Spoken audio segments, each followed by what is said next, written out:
Okay, let's go over exporting. Once your project is done, now you want to export it so you can view it on YouTube or give it to someone so they can view it on their computer. You want to make a file. So you're going to go File, Export, using Quicktime Conversion. What you're going to do is, first of all, name whatever the sequence is. Alright, so this is going to be Project 1.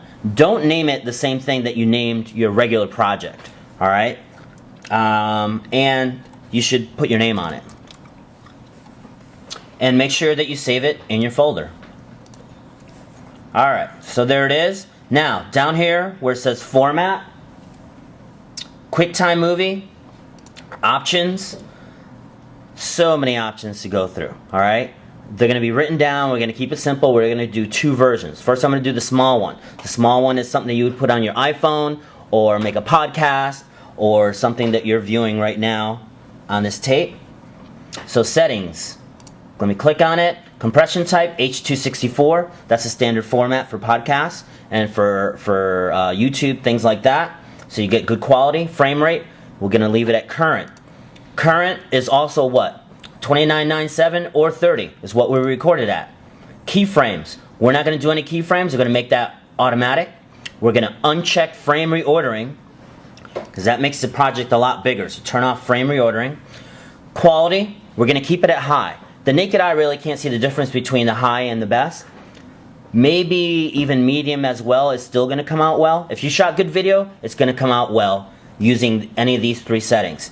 So it'll be a little smaller megabytes if you go medium. And let's do that right now. Data rate, you're going to keep that automatic. Click OK. Now, that's just the codec that we use to compress this video. Now, we're not going to use a filter. Filter is adjustments, fade in, fade out, but you would do that in the timeline for editing effects anyway. So we're not going to use any filters.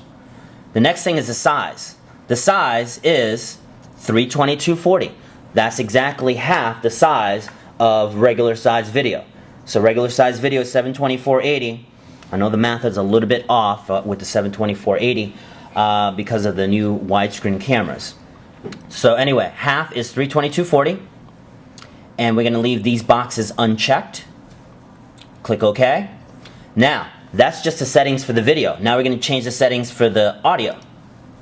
Format, ACC, and I'm going to change this to 32 because I want to make a small file. I don't want to have like super rich audio and leave it at 48 kilohertz because that's just, it's kind of overkill. Alright? So, render settings, quality, I'm just going to make better.